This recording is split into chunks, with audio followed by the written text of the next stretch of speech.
explanation will become much easier. What is the specific characteristics of teptal cells? So here I am going to explain first a brief about teptal cells.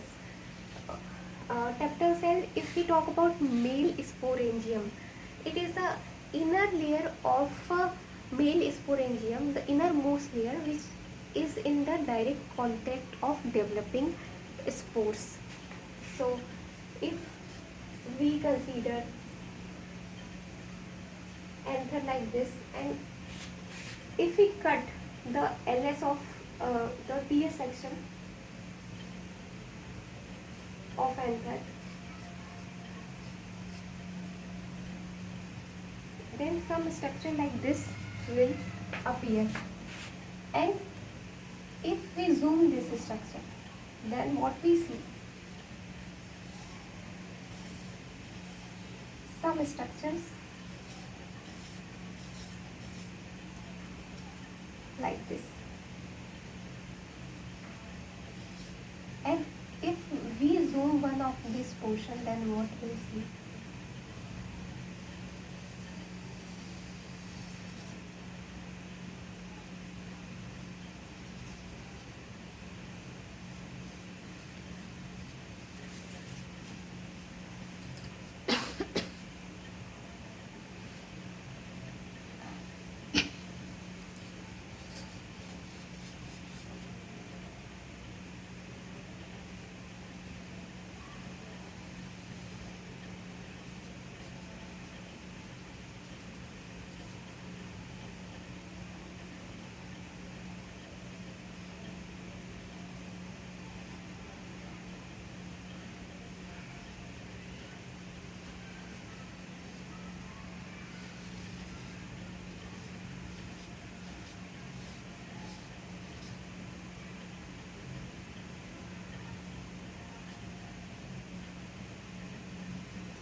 I'm not drawing the whole circle.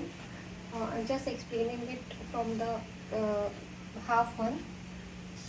This is epidermis. This is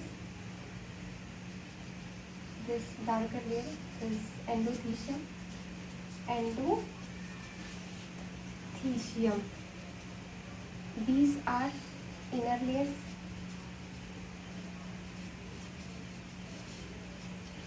And this layer is tapetum. And these are developing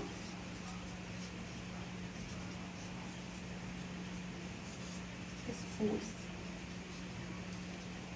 So the tapetum layer is made up of which cells? These cells are called teptal cells. Now I think what we did, we take an anther, we cut the TS of anther, and we zoomed out the one portion, and what we found, that the male sporangium on cutting is made up of these layers: epidermis, endothecium, inner layers, and a tapetum named layer, which is in the close contact of developing male spores. And it provides nutrition to the developing cells, developing spores. And the tapetum layer is made up of which cells? These cells are called teptal cells. Now, what are the specialty of teptal cells? So teptal cells have two special phenomena. First is endomitosis. Second is multinucleate condition.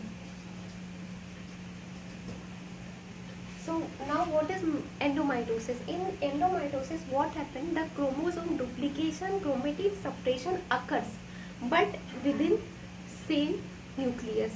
That's why what happened? Chromosome duplication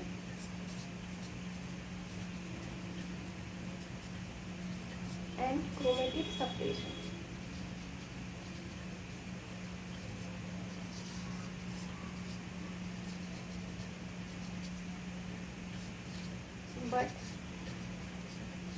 but inside the nucleus.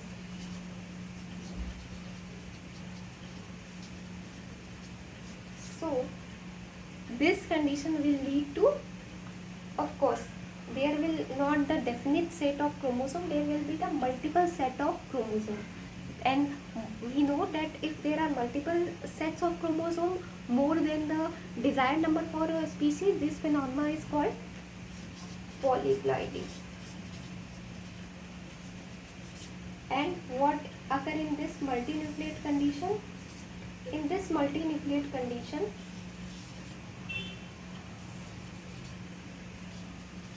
the cells undergo karyokinesis,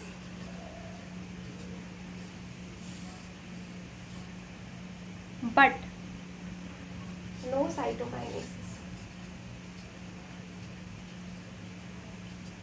So there will be polyploidy, and due to karyokinesis, multinucleate condition occur. So now you know about the Teptal cells, you know about the speciality of Teptal cells that lead to polyploidy and multinucleate condition. Multinucleate condition. So now you can by yourself tell which options is right. Tetraploid binucleate? No. It is not necessary that the chromosome will be only tetraploid. So this option is wrong. Diploid uninucleate? Not possible because multinucleate condition is found. Hexaploid? Tetranucleate? Because in polyploidy and multinucleate condition, the number of sets of chromosome and the number of nucleus are not definite. So this option is wrong. This option is wrong, and so the finally this option is right. Polyploid multinucleate condition, as Teptal cells have endomitosis and multinucleate phenomena, and that lead to polyploidy and multinucleate condition. So option 4 is right. This is it for the question. Thank you.